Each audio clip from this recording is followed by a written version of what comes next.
I shudder to think what will happen next year, because should we be presented with a bill that is not user-friendly to all Kenyans, then we must pronounce ourselves on the same.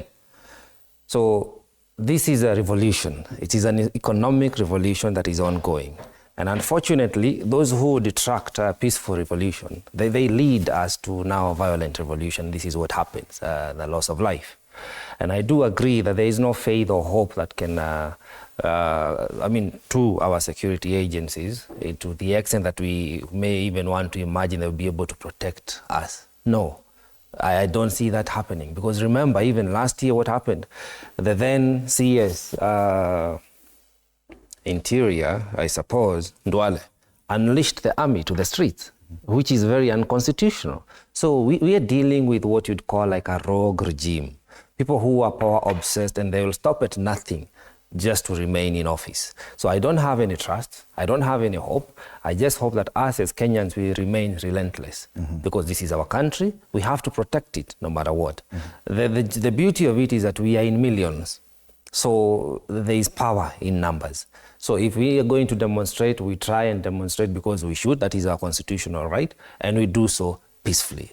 If we are going to make other arrangements or social movements or revolutions on whatever course, we try and do that within the rule of law, so that we try to mitigate against the loss of life.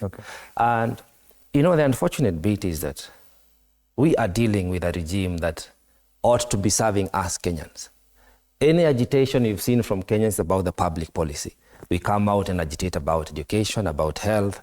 You saw recently the Malala's present drama, the whole thing, them unleashing the Butere Girls, them unleashing armed officers on young children.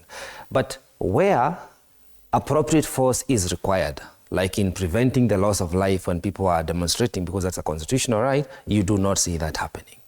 Where a proper investigation is supposed to happen on a very isolated case, if I may say, like the Kware killings, where mutilated bodies were found. That story just died. We don't hear anything about it.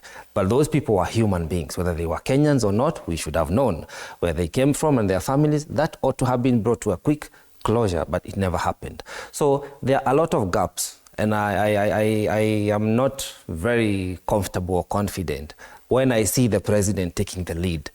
If today we were to ask him, Mr. President, who told you that the abductees have been reunited with their families, and how many? Can you share that report with us as Kenyans?